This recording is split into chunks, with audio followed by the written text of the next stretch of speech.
ใช้แอปนี้มา1 ปีได้เงินอยู่ที่50 ล้านกีบมีวิธีการเฮ็ดแบบใดค่อยสร้างรายได้จากแอปพลิเคชันนี้ได้จังใดโดยที่บ่ต้องลงทุนจากกีบมีวิธีเฮ็ดแบบใดเฮาไปเบิ่งพร้อมกันเลยสบายดีพบกับช่อง Totty Studio ช่องนี้จะแนะนำทุกคนเกี่ยวกับการหาเงินออนไลน์ตอดเองได้ใช้แอปพลิเคชันนี้มา1 ปีได้เงินฟรีอยู่ที่50 ล้านกีบโดยที่บ่ได้ลงทุนจักกีบเลยแต่ละคลิปตอดได้สอนไว้แล้วเนาะวิธีติดตั้งแอปวิธีสมัครแอปเดี๋ยวจะทิมลิงก์นี้เนาะให้เบิ่งเนาะตอดได้สอนไว้แล้วเนาะแต่ว่าคลิปนี้ก็จะมาแนะนำให้ทุกคนอีกและจะมาสอนให้ทุกคนเพิ่มเติมอีกเนาะว่าวิธีการลงทะเบียนแอปเนาะที่ถูกต้องและเฮาจะได้เงินค่าคอมมิชชั่นจากแอปนี้ได้จังได๋เนาะก่อนอื่นให้ทุกคนเนาะไปโหลดทางแอปโหลดแอปนี้มาเนาะทาง iOS แล้วก็ Android ผู้ใดโหลดมาแล้วหรือว่าผู้ใดบ่อันนั้นก็จะทิมลิงก์ดาวน์โหลดไว้อยู่ที่ใต้คลิปนี้เนาะแล้วทุกคนสามารถกดเข้าไปได้เลยเนาะแล้วไปเฮ็ดตามที่ได้แนะนำนี้ได้เลยหลังจากที่ทุกคนโหลดแอปมาแล้วเนาะทุกคนก็ต้องกดเข้าไปที่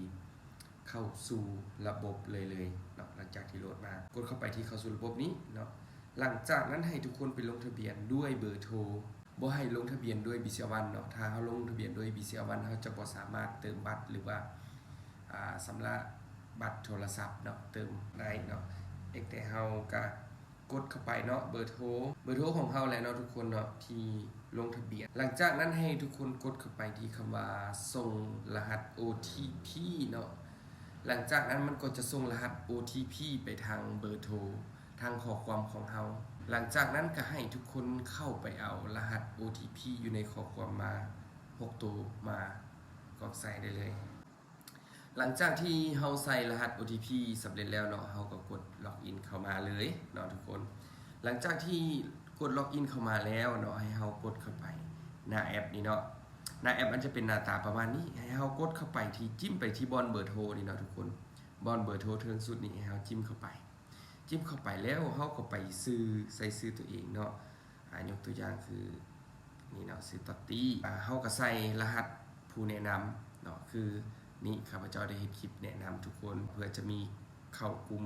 การสอนสร้างรายได้เนาะให้ทุกคนฟรีกดรหัสนี้เลยเนาะทุกคนเนาะ14505357เนาะอันนี้คือรหัสของผู้แนะนำถ้าเฮาใส่รหัสผู้แนะนำนี้เนาะเฮาก็จึงจะได้รับค่าคอมเพิ่มจากแอปพลิเคชันนี้เนาะหลังจากนั้นให้เฮากดบันทึกได้เลยเนาะทุกคนหลังจากเสร็จแล้วเฮากดบันทึกโอเคเนาะถือว่าอันนี้ถือว่าเขาการตั้งค่าสำเร็จแล้วแอปพลิเคชันนี้ก็จะเป็นแบบว่าทุกอย่างเนาะทุกคนบ่ว่าจะเป็นการเติมบัตรเนาะเติมมูลค่าโทรก็ได้ส่วนลดเนาะทุกคนเนาะดีกว่าเฮาที่เฮาจะไปเติมผ่านแอปธนาคาร BCA1 เนาะโดยที่เฮาบ่ได้คืนจักกีบเนาะ 10,000 ก็เสีย 10,000 ทุกคนนี่ต้องเสียอยู่แล้วเนาะเดือนนึงบ่ต่ำกว่า100,000หรือ 200,000 เพื่อเติมบัตรเนาะเพื่อเข้าใช้เติมบัตรซื้ออินเทอร์เน็ตต่างๆเนาะหรือว่าเติมมูลค่าโทรฟังก์ชันนี้ก็จะเป็นการซื้อหวยเนาะทุกคนบ่ว่าจะเป็นการซื้อหวยเนาะทุกคนต้องมีรุ่นอยู่แล้วเนาะเสี่ยงโชค400 ล้านเนาะทุกคนซื้อหวยซื้อถึงปุ๊บเนาะมันจะโอนเข้าบัญชีเฮาปั๊บเลยเนาะบ่ว่าจะเป็นการซื้อเลข2ตัวจนถึงเลข6ตัวเลยเนาะทุกคนสมมุติเราสิซื้อเลข2ตัวนี้นะเฮาก็ง่ายๆแล้วเนาะตีเข้าไปแล้วก็กดเพิ่มนี่เฮาก็ได้มาแล้วเนาะถ้าเฮาสิซุ่มเลขเนาะทุกคนนี่นะเฮาสิซุ่มเลยสมมุติว่านี่เนาะเฮาสิซุ่มเอาตัวนึงนี่นะสมมุติเลขมานี่เฮาก็กดซุ่มเลยกดตกลงนี่เนาะมันก็จะได้เลข6ตัวเข้ามาทันทีเลยเนาะทุกคน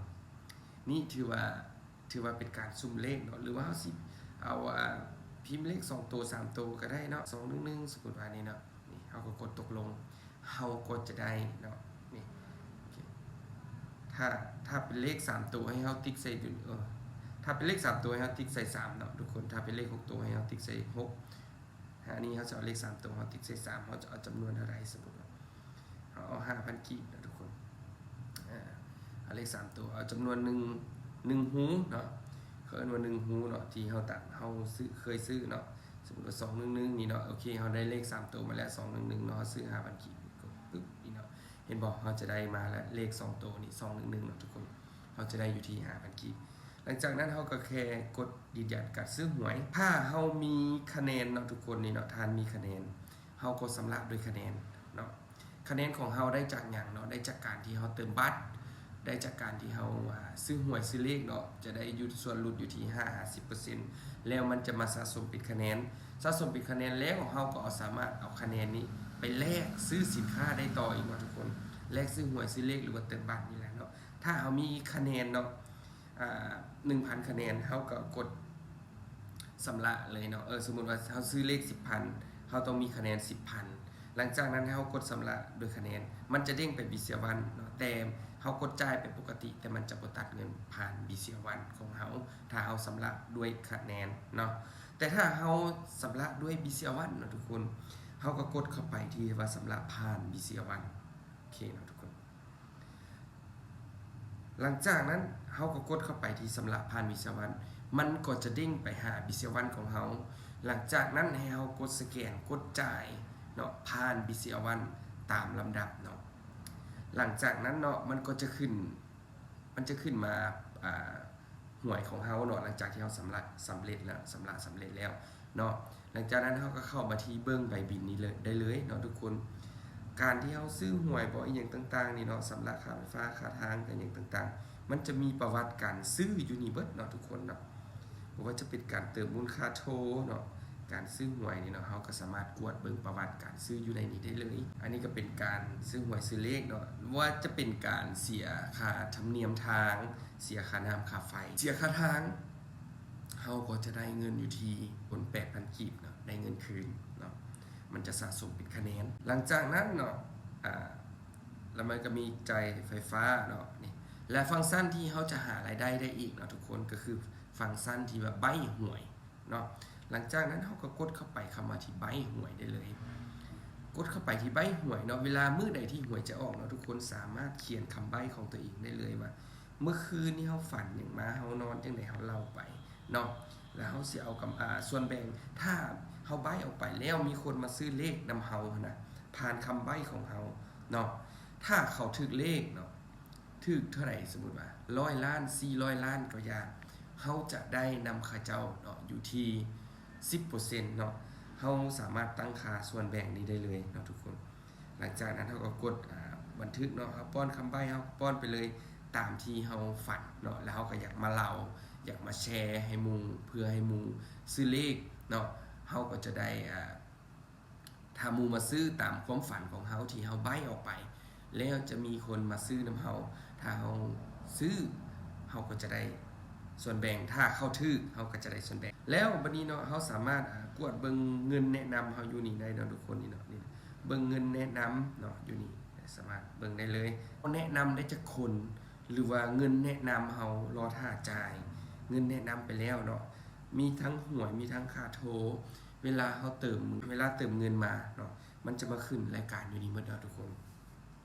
ตัวนี้จะเป็นการสร้างรายได้จากแอปพลิเคชันแอปโซกไซเนาะเป็นแอปพลิเคชันที่ถูกกฎหมายสร้างรายได้อยู่แล้วเนาะเป็นของแอปของโซกไซหวยพัฒนาลาวแอปนี้ก็เปิดตัวมาปีกว่าเนาะแต่ค่อยใช้ได้1ปีสามารถสร้างรายได้ได้ถึง50 ล้านกีบเนาะนี่ก็คือการหาเงินออนไลน์ด้วยมือถือเครื่องเดียวเนาะทุกคนด้วยมือถือเครื่องเดียวเพียงแต่ทุกคนไปแนะนำไปบอกต่อหมู่ใช้แอปพลิเคชันนี้เฮาก็จะได้ค่าคอมจากแอปพลิเคชัน50% เนาะทุกคนโดยที่เฮาบ่ต้องลงทุนเป็นการที่เฮาไปบอกหมู่ไซต์ไปแนะนำให้หมู่มาใช้แอปพลิเคชันนี้แหละเฮาก็จะได้ค่าคอมก่อนจากกันไปเนาะทุกคนคลิปนี้ตอดก็ขอฝากไว้เนาะนี่คือรหัสแนะนำของตอดเองเนาะได้แนะนำทุกคนละ145055357เนาะแล้วผู้ใดอยากรู้เทคนิคการสร้างรายได้เนาะที่ว่าค่อยจะแบ่งปันในกลุ่มปิดให้ทุกคนได้ฟรีสามารถทักมาเอาลิงก์กลุ่มเนาะเข้าได้เลยเดี๋ยวจะฝากไลน์ไว้เนาะฝากแอดไลน์เข้ามาหาแล้วทักเข้ามาได้เลยเนาะใส่รหัสผู้แนะนำติดตั้งแอปให้สำเร็จแล้วแคปเข้ามาส่งเข้ามาเนาะขอเข้ากลุ่มเรียนรู้การสร้างรายได้ในกลุ่มปิดให้ได้เนาะแล้วแอดมินก็จะส่งลิงก์กลุ่มให้เข้าเรียนรู้การสร้างรายได้จากกลุ่มปิดแอนฟรีเนาะโอเคเนาะถ้าคลิปนี้เป็นประโยชน์เนาะอย่าลืมกดไลค์และก็กดผู้ใดเฮ็ดได้บ่ได้เนี่ยสามารถคอมเมนต์ใต้คลิปวิดีโอนี้ได้เนาะหรือว่าสามารถแชร์คลิปวิดีโอนี้ส่งต่อให้หมู่เพื่อให้หมู่สมัครได้เลยเป็นการหาเงินออนไลน์ของยุคใหม่ผู้ใดฮู้ก่อนมีโอกาสก่อนเนาะทุกคน โอเคเนาะสำหรับคลิปนี้ก็ขอขอบใจแล้วพบกันใหม่ในคลิปต่อไปสบายดี